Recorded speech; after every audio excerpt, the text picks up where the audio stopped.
Hai, hello, salam sejahtera Malaysia. Selamat datang ke channel Fels Lifestyle. Terima kasih kerana terus setia dan terus bersama di dalam channel ini. Saudara-saudara, ini satu keputusan ataupun satu berita yang mengejutkan Najib Razak dan seluruh kroni dan keluarga Najib Razak. Saya telah mendapat satu maklumat daripada Malaysia Kini mengesahkan bahawa isteri kepada bekas Perdana Menteri Najib Razak, Rosmah Mansor, ke hospital kerana pening. Bicara rayuan ditangguhkan. Di sini mulailah netizen akan meletakkan komen. Pada saya, pendapat saya, mungkin mulalah netizen akan berfikir, adakah Rosmah Mansor larikan diri, sengaja mengelak dan sebagainya. Tapi hakikatnya yang tahu hanya Rosmah Mansor saja. Disahkan Rosmah Mansor mengalami pening akibat komplikasi kesihatan daripada kencing manis dan darah tinggi yang dihadapinya, dan terpaksa meninggalkan istana kehakiman di Putrajaya untuk mendapatkan rawatan di hospital. Oke, saudara-saudara, sebelum saya meneruskan di dalam artikel berita ini, di sini saya ada selitkan produk. Anda boleh lihat beberapa produk yang saya sudah selitkan. Ada produk yang sesuai untuk kanak-kanak, untuk dewasa, dan semua lapisan usia. Harga sangat mampu milik dan berpatutan. Pasukan peguam isteri bekas PM Najib Razak yang dipenjarakan itu memaklumkan perkara berkenaan kepada Mahkamah Rayuan berhubung usaha untuk menangguhkan perbicaraan rayuan penarikan diri yang dijadualkan hari ini bertarikh 5 Mac. Rosmah merayu supaya Muhammad Zaini Mazlan, hakim perbicaraan hampir 3 tahun lalu yang mendapati dirinya bersalah atas 3 pertuduhan rasuah dan menjatuhkan hukuman penjara 10 tahun dan denda RM 970 juta dengan tambahan 30 tahun penjara jika gagal membayar denda dilucutkan. Persoalannya di sini, kalau Rosmah didapati bersalah, adakah hukuman penjara yang bakal dijatuhkan terhadap Rosmah adalah selama 10 tahun dan tambahan 30 tahun jika gagal membayar denda, manakala denda RM 970 juta.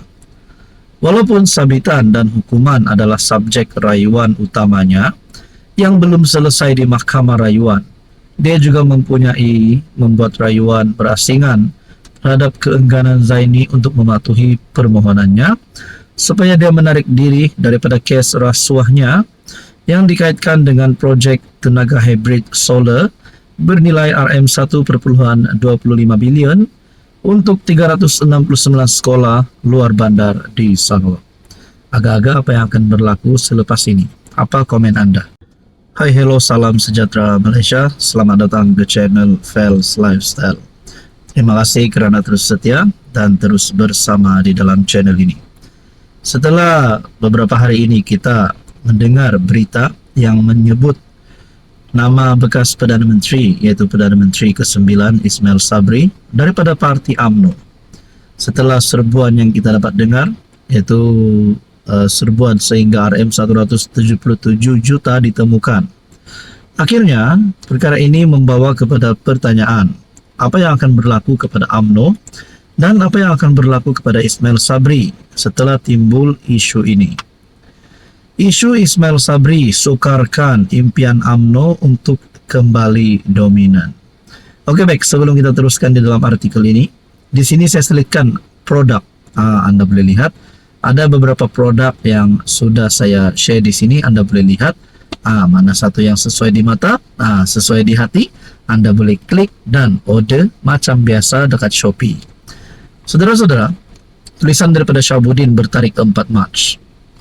Selain Ismail Sabri Yaakob sendiri yang sudah tentu terkesan secara langsung berikutan rampasan wang tunai dan emas berjumlah RM 177 juta yang dikaitkan dengannya, tidak terkecuali turut menerima kesannya ialah UMNO. Ismail Sabri adalah pemimpin UMNO berjawatan naib Presiden UMNO ketika dilantik sebagai PM menggantikan Muhyiddin pada 21 Agustus 2021. Walaupun beliau dilantik sebagai PM untuk meneruskan kerajaan PN sebelum itu, tetapi beliau tetap pemimpin UMNO. Persoalannya, apa yang tindakan UMNO terhadap Ismail Sabri?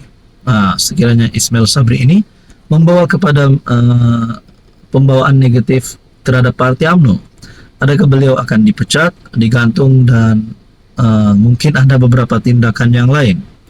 Malah, sebagai UMNO menyokong Muhyiddin sebagai PM, parti itu kekal memberi sokongan kepada Ismail Sabri sepanjang beliau memegang jawatan tersebut.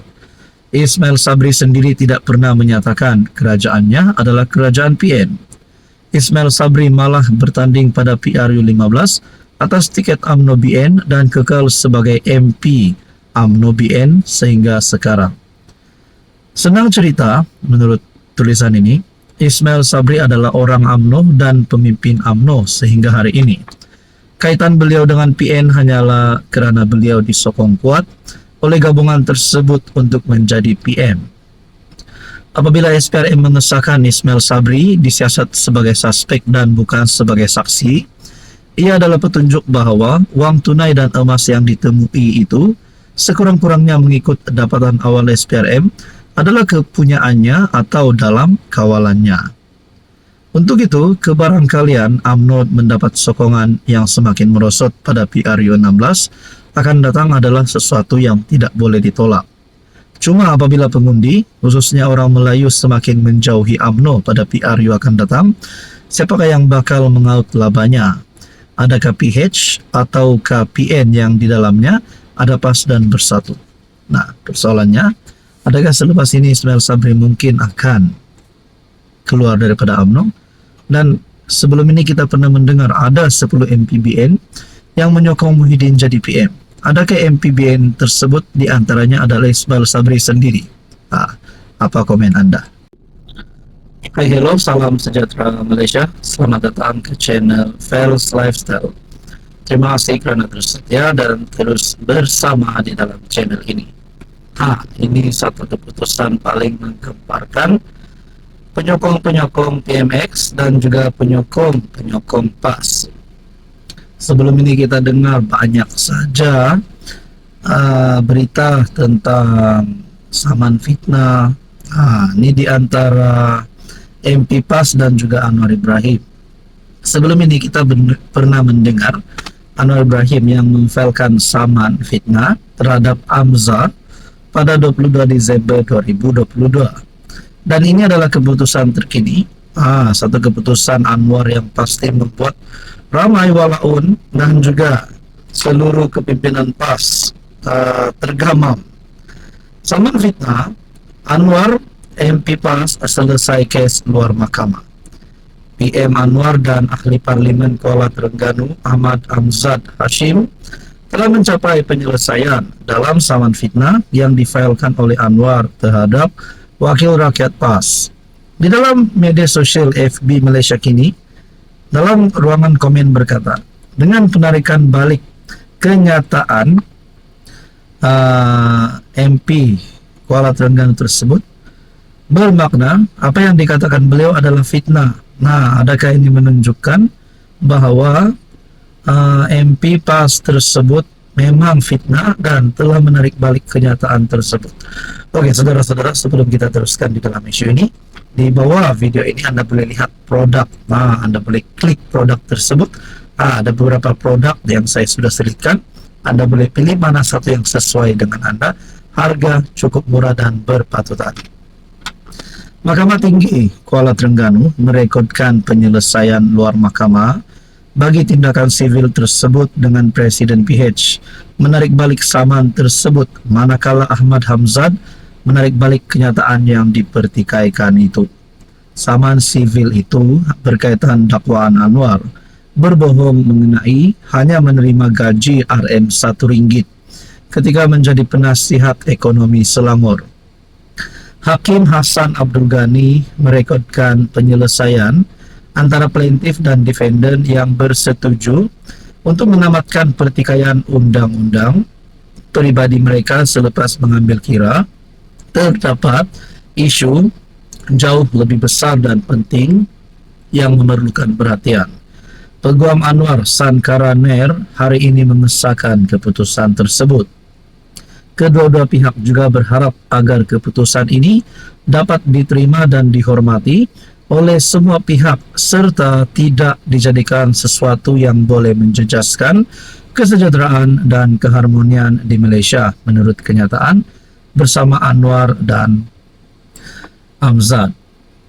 Melalui persetujuan, plaintiff menarik balik saman tersebut tanpa kebebasan untuk memfailkan semula dan tanpa perintah kos.